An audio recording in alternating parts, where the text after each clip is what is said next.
What's up, guys? Welcome back. I'm Regina T with Regina T Gaming, and today we're going to take a look at the GoXLR versus Voicemeeter Potato.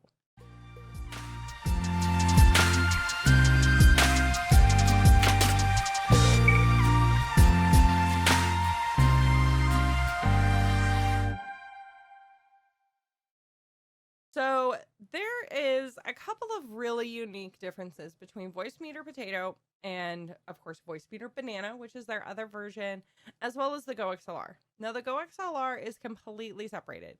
As many of you know, it uses XLR mics. Oh my goodness, it does so many great things for streamers, and it was made directly for content creators. It's super simple, even if you have no audio experience like me. It's really easy to use. Now, Voicemeeter Potato, I did use with my USB mic with the Blue Yeti Nano that I have. That particular mic worked really well with Potato. And I was extremely happy with it. It's just, I wanted to upgrade. I wanted a little bit clearer sound. I was getting some pops and some extra noises in there that I just couldn't figure out where they were coming from. And it was really annoying. And it wasn't the microphone, it wasn't the software, it was me. So once I actually upgraded my audio, a lot of that stuff went away. I guess some of it was being caused because I have very sharp P's and T's and some very, crisper words where it's a little bit more harsh. And then on top of that, my voice does peak really bad. I get very excited and it's very high pitched and oh my God. And I have to not yell as much, but I can yell into my Blue Spark and I have no issues. I have adjusted things to a certain point where it's not as bad. It still peaks. It still has a couple of little things here and there where it desyncs, but it's not that bad. And I can usually adjust it. Somebody will let me know, hey, something's gone on, and I can completely fix it. So there's pluses and minuses to everything. But with the with the GoXLR, it has so many features that most people aren't aware of.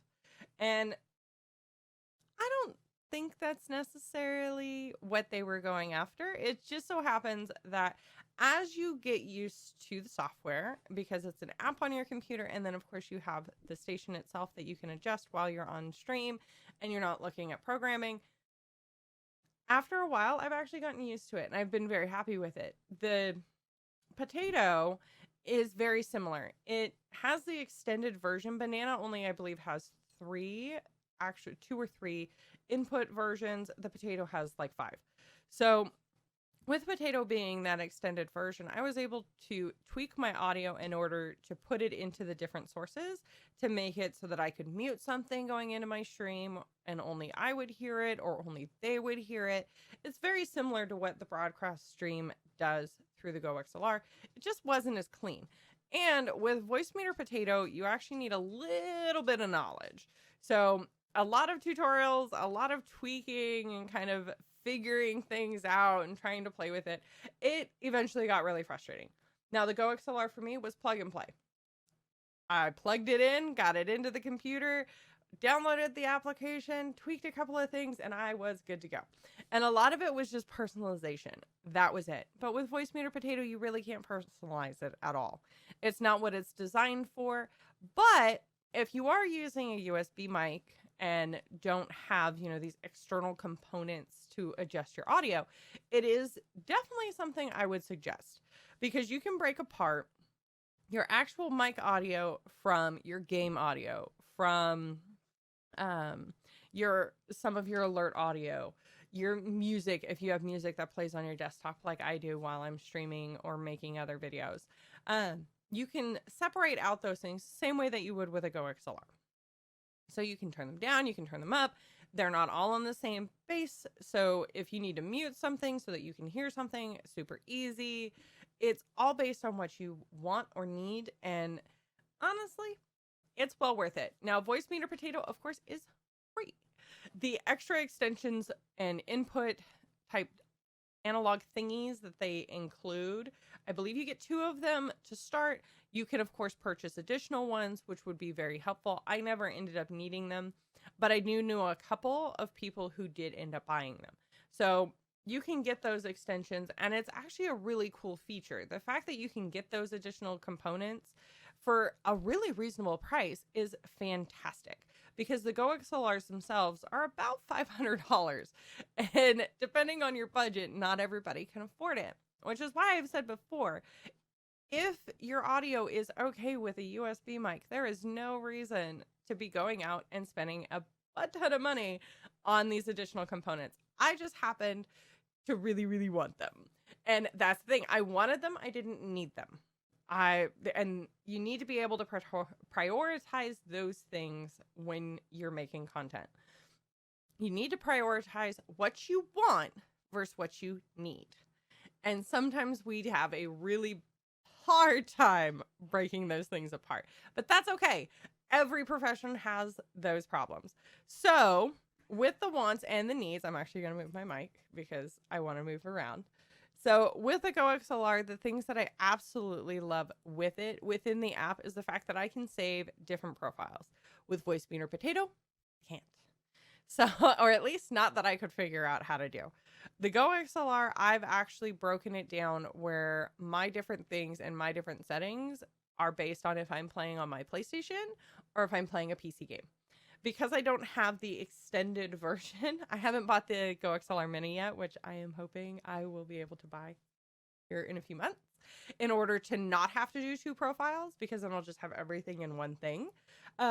With the Mini being able to connect directly in and kind of sync in with the big base station, to me, that's amazing. It'll make my life so much easier. With being able to have 3 or 4 additional little tweaky things, whatever you actually call them, the little knobs, being able to have those things would be amazing, because then I wouldn't need separate profiles. But having separate profiles actually doesn't bother me.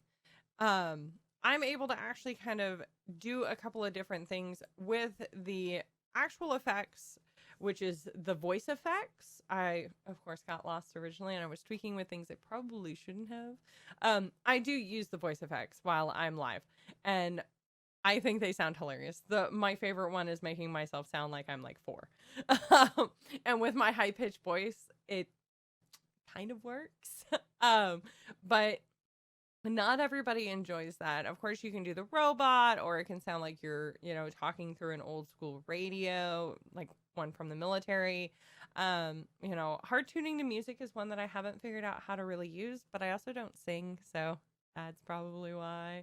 And there's a couple of other ones in there that are really cool to use. So depending on what you're doing, you can set those effect presets, and then you kind of just go. With Voicemeeter Potato, you don't have those options. You do have some sound effect options where you can tweak some things and fix some things, but it's not very straightforward. And for people with no audio experience who don't really know what they're listening to, like myself, it's not super user friendly. You got to walk yourself through tutorials, but the tutorials are based on that actual person making the videos presets, not on you. So you got to kind of weigh those options. But again, Voicemeeter Potato is free. Go XLRs are not. And with the Go XLR, you can do a lot. One of my favorite things is definitely the sampler. There are 3 different sets for the sampler itself, and I use them for a couple different things. If I get a win, or if I just want to make a funny noise. You can also save your voice for your sampler. So if you say something constantly over and over and over again, instead of having to repeat it, like one of my friends, he does the woo from Ric Flair. A Go XLR for him would be amazing, because then he wouldn't have to blow out his voice every single stream. You just hit the button and it does the woo for him, and it's his voice. It's just, he's not screaming every 5 minutes and blowing his voice out, because that does happen. So if you're a screamer and you constantly are screaming the same thing over and over again because it's your hype thing or whatever, the Go XLR is super helpful for that. Like I said, I use mine for funny sound effects and for, a couple of things that I do say constantly.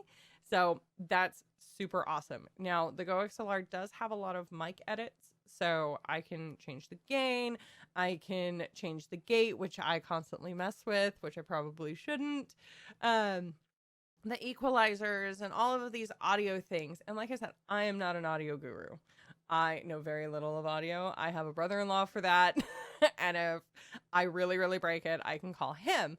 Just like I have my IT guy for all my programming issues. But sometimes you don't want to keep calling these people. And I've learned a couple of things here and there. And watching some of the GoXLR tutorials, walking it through is fantastic. But the thing, again, that I really liked is it was plug and play for me. I didn't need to change that many things. I could probably do with changing more things than what I currently have. But if I mess with it anymore, I'm going to break something. And that just wouldn't be good either. The routing system is the other amazing thing with the GoXLR. Like I said, with Voicemeeter Potato, it does have a routing system. Problem is you need to go through your actual computer sound settings. And sometimes if you don't have experience doing those things, it can get really frustrating. And then you run into problems and then you break something like I did and you got to have somebody come in and it's a pain. So with the GoXLR, I just plugged everything in, doot, doot, doot, doot, doot, and then adjusted the sound settings where I needed to, like switching my Spotify on my desktop PC to the music input on the GoXLR app.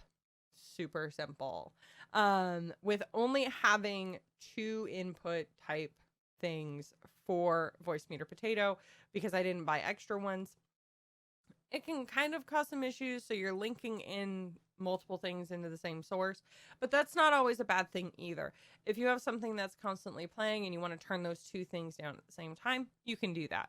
Of course, again, you're going to need some audio experience and a little bit of PC knowledge in there as to how to fix those things and how to adjust them. I'm not saying Voicemeeter Potato has anything wrong with it. Actually, I love the program. It was a fantastic thing for me to use in the interim while I was upgrading everything and getting the GoXLR ready. If you're using a USB mic, I highly recommend Voicemeeter Potato, especially if you're streaming directly off of, a one PC setup. It was so helpful. It was a lifesaver while I was waiting for the GoXLR to come in and while I was making those final decisions. So with that being said, I stream every Monday, Wednesday, Friday on Twitch. I am looking at adding some other platforms. So if you guys have recommendations, comments, concerns, let me know in the comments down below. I'm always open to suggestions. Again, I am not an audio professional. I am just a content creator who happens to have played with these things.